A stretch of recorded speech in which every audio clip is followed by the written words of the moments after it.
back to the Keeping the Dream Alive podcast. Today, I have the opportunity to sit down with two representatives, one from the Downtown Rescue Mission and one from Free to Teach. Thank you so much for joining me today. Thanks for having us. Yeah. Would you like to introduce yourself and we'll kind of get started there? Yeah, go ahead.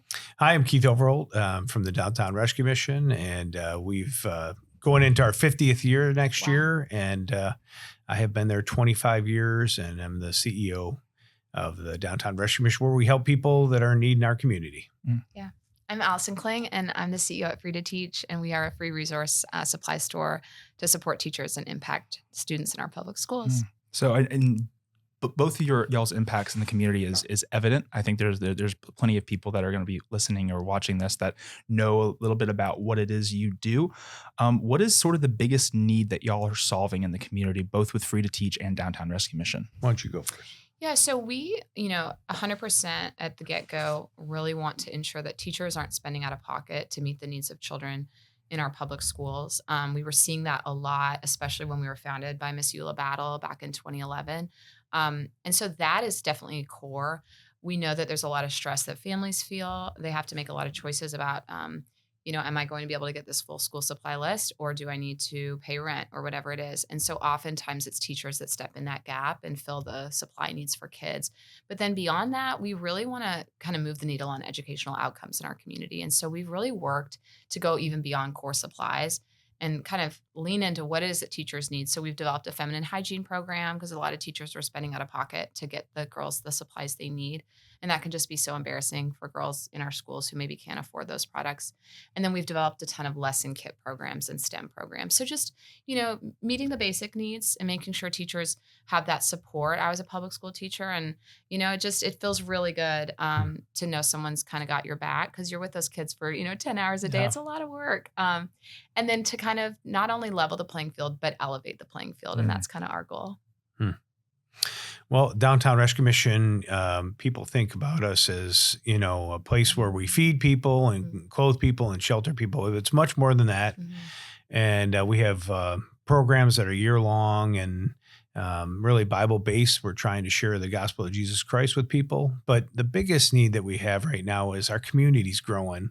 I love this community, and I think it's a great community, and we want to be a big part of making it continue to be great.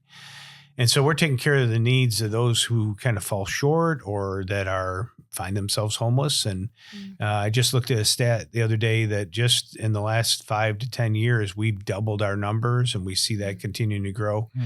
And we want to continue to expand to meet those needs. So that's our biggest need. Is right now we're trying to have enough beds, enough buildings to care for all the people that we do. Right now we're averaging about 350 to 400 people a night that we're sleeping in our facilities. And that's a lot of folks. Like I said, in 2013, we only were doing 200, and we thought that was a lot. And so we're wanting to continue to meet those needs. And that's the biggest need for us, is to continue to share enough beds and food that we have for people to come in and that are in need. Yeah. And so, with Free to Teach, most people think of this the typical teacher, but y'all are servicing anyone that's really in a classroom with students. And for both of you, what is sort of the ideal client base, and who are they, and where could they find themselves being when they come to you? For the mission, our average age, people, when they look on the streets and they see somebody, that they think is homeless, they think of, a scruffy guy that's in 55 to 60 years old under their bridge. Our average age at the mission is 28 years old. And so that's the clientele that we're taking care of with the drug scene that's happened the last 10, 15 years. It's a younger age. It doesn't take somebody 30 years to become an alcoholic anymore. They're a drug addicted or with homeless fairly early in life. We have men that are 19 years old and young women that are 16, 17 years old that are staying with us. And so, when people think in their mind, hey, this is who it is on the street, really what we're taking care of is somebody that's 28 to 30 years old. And as far as the teachers, it's like I said, it's not just the core teachers that are teaching their English or whatever. It's also like extracurricular teachers that are teaching, even the nurses. Talk a little bit about kind of how you've been able to grow and support all of those teachers. Yeah, so we've grown both in what we supply, like I talked a little bit about those programs, and then also across the building. So when I started, We were core classroom teachers only. And then I really, though, having been a teacher myself in a low income community, I really know across the school the needs are very different and people are funded differently across the school ecosystem. So your school nurse doesn't have additional funding to make the clinic nice and welcoming. Copy paper is a big issue, and a lot of teachers spend out of pocket for that. So we decided to just open to the whole building. So anyone in the building who works full time with our schools, with our public schools, can come shop with us. So your speech therapists, your librarians. So we do, we did 30,000 books this year. We've done 8,000 packs of markers already. So just trying to kind of get those supplies into the hands of anyone who needs them in our school system, really at the end of the day, so that they can help build confidence and joy for kids in our classrooms. We know that the teachers handle a lot throughout the day. There's a lot of issues happening at the home that they have to kind of think through. There's a lot of layers. So I think in our model, what we're really doing is we're empowering the teacher to come to us to get what they need, because they know those children. We aren't open to families. Families can't come shop with us. We aren't open to after school programs. We've really leaned in to the work of the teacher and the work of the full-time school staff member, and saying they know the best way to get these supplies into the hands of our kids to maintain dignity and agency, right? And make sure the kids get what they need. And some of them tell us, I just have a supply closet, and they don't have to raise their hand and say, I couldn't afford that calculator. They just go get what they need. Or, they don't have to go to the school nurse when they have an accident. They can just let the teacher know. And so I think that the model is just as important to me as the mission. How we do it matters. And so we've really leaned into that to say, like, we want to honor the work that our schools are already doing all day long. We just want to invest more. And Alabama has a long way to go in educational equity. And so to be able to kind of be a part of the puzzle in our community for solving some of those problems by empowering the teacher in the work they're already doing has been a really exciting journey for us as an organization. Yeah, and can I just say this with teachers? I was a chair of a small Christian school board, and man, the teachers invest so much that parents probably don't know, and people in the community probably don't know. It's not just their time and effort; they're also, like she said, buying paper for kids and making sure they have the right pencils, and half the time they're not getting paid enough anyway, and so they're taking half their salary to pay for the things in their classroom. And I just say that from a chair of a board, that I saw that happening all the time, and it's amazing to see what the teachers do. And I think, to do both of the missions that the Downtown Rescue Mission has and Free to Teach, does take money. It takes buy-in from the community, but the funding for both of your organizations help further the mission. Where have y'all both seen the most funding come from, and where do you typically look for funding, or who helps fund your missions? So we have a budget that's pretty small compared to what we do. So our budget ranges between $350,000 and $500,000, which to some people seems like a lot of money, but to other people, they're like, wait a minute, because we give away about $2.5 million a year. So what I'm managing all the time is finding the funding, and I think that's always going to be there. I think that what's hard to find are strong missions with strong outcomes, and I think that's what we're both saying is, like, we're actually making an impact. So I think the funding's always going to be there, but our funding is really interesting because, we have a lot of community buy-in. We do write a lot of grant applications. That helps too. But, we have one 5K that we run, but I really think that funding follows that strong mission piece. But the other piece I've really tried to lean into for our organization, we have 4 staff. We're small and we're 14 years old, but we're growing. But what I've really leaned into are those in-kind partnerships. And so I work with teacher centers around the country to source really great high quality items for free, and all we pay is shipping. So I manage about $2 million of in-kind partnership stuff that used to get thrown away. I'm dumpster diving at Walmart. Okay. We work really hard to try to stretch every dollar. Definitely. We want to pay our team, and we have rent, right? I have a van that breaks down sometimes. But it's really good. It's from Woody Anderson. It's a great van. But there are costs. But I think that there's just a lot of untapped resources that we've been able to lean into and ask the community to donate supplies.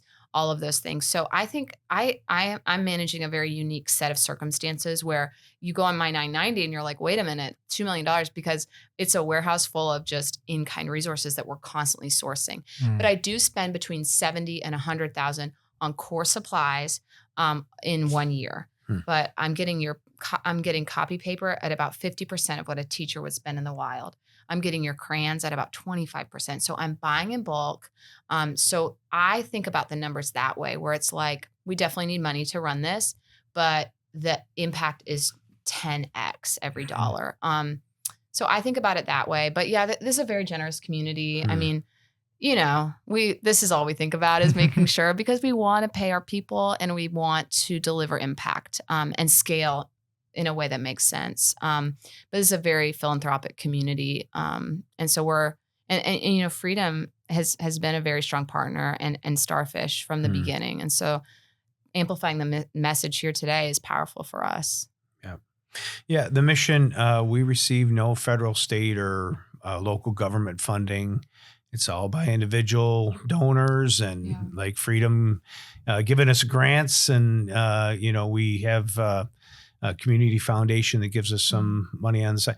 Churches somewhat support us, but people think, well, you're a religious nonprofit, so that's got to be a big part of it. It's only about 3% of our donations. So really, it's the individual. About 90% of our donations come in. We also have thrift stores. We have 6 thrift stores that help us fund what we do. We have our organization's fairly large budget-wise, and so if people can't give money, we say, hey, clean out your closet and help us at our thrift stores, and we'll sell that, and all that money goes back to help fund the mission as well. But it's like she said, there's a lot of good nonprofits here, and that's what makes this community great. There's a lot of people that are philanthropic that will give and support these ministries or nonprofits that are doing a great job that make this community what it is. And as far as, fundraising events or annual events that y'all do, you alluded to a little bit earlier, Alison, just a 5K race. Yeah. Talk a little bit about some of the events that maybe the listeners could be a part of, fundraising events or annual events that get the word out to the community. Okay, I guess never say never, but I do not do a gala, and I don't think I ever want. That's so much work. We were a very small team. So we do one community activation event, which is our 5K. That's February 22nd. It's cold and rainy, but so fun. And that's a fun event because our teachers come out, our track teams come out. It's a good way for teachers to give back. We don't require teachers to pay to be involved, but that's a $35 race fee. Other ways to be involved that are really fun are you could do a feminine hygiene kit pack, or an offsite STEM lesson kit build. And that's really a good way to get involved. We're growing like our monthly giver program. 90% of individual giving, by the way, is amazing. Kudos. That's unheard of, honestly. So we would love to build our individual giving. But yeah, I think a key thing for me is that every donor is a big donor in the sense that we're connecting more people to public education. And I think sometimes the public education puzzle can be very hard. It's like, how do I enter into that? If I don't have a kid in our public schools, I don't know. And so I think that just finding ways to build more bridges to our teachers and classrooms is powerful, because I think that's what it's going to take to move the needle on education in Alabama. So just getting involved and kind of checking out our social. We every day try to share stories of impact and really stories of what our teachers are doing. They are dealing with a lot. They are dealing with kids who maybe slept at a homeless shelter, and they have to come in and get a backpack, and it's a lot that teachers handle throughout a day, like you were saying. And so I think if there's more ways we can build more bridges to our public schools, it's just going to elevate the whole situation. So come run our 5K in February. We have a 5K too. It's called the Glow Run. We do it at night. So you come at about 7:00 at night, and everybody puts on their glow stuff and runs around. I'm not much of a runner, so I let them all run. We also have a golf tournament at Shoot for Shelter, and we do that sometime in April, May, June, and then we have a clay shoot that we do in the fall, which is a lot of fun too. We also have other events that we do that are just community events, where we have a 4th of July Independence Day celebration. It's just for community. It's not really a fundraising thing. Anybody can come get a hamburger or a hot dog. Usually I'm cooking them. It's hot. We have water slides, that kind of thing. We also do a fall festival where people that are maybe lower income can come through and get their candy and not be scared about going around certain neighborhoods that aren't so great. And so we give away a lot of candy, and we have bouncy houses and stuff like that. And then we also do a Veterans Day celebration because about 20% of our homeless population are veterans. So those are the events that we have, some that are fundraising and then some that are just for community events. So how can the listeners learn more about both of your organizations? Where's the best place for them to contact you, to reach out, to give, to just learn what you're doing here in the community? Well, for the Downtown Rescue Mission, we encourage people to come take a tour. It's a nice, safe place. A lot of people from that either volunteer or donate after they take a look and see all that we do. You also can go online at downtownrescuemission.org and see all the things that we have going on. And it gives at least a little piece of what we do. Nice. Yeah. And our social media is really active. We try to post every day about something that's happening. And that's fun. You know, our teachers come on Tuesday, Thursday evening. We have 60 on Tuesday, 60 Thursday, and 100 every other Saturday. And those are really fun ways to get involved if you want to come check teachers out. You know, we have a lot of kids doing their National Honor Society hours. So there's fun ways to volunteer. So we just did our website. It took me forever. So I'm very proud of our website. So go to freetoteach.org and tell me how great it looks. But our social media is really active, and you'll get a sense of our organization from that too. Awesome. Yeah. And everything that y'all have talked about today will be in the episode notes. If anyone wants to find out links to them, see the social media, find out ways to give, find out ways to volunteer and support y'all in your missions. But I appreciate y'all both being here today. I think the impact that both of your organizations have had in Huntsville is evident. And I think the impact it'll have for years to come will continue to exceed expectations. And I appreciate y'all being here today. Thanks for having us. Thank you Clark. so much for having us. Yeah.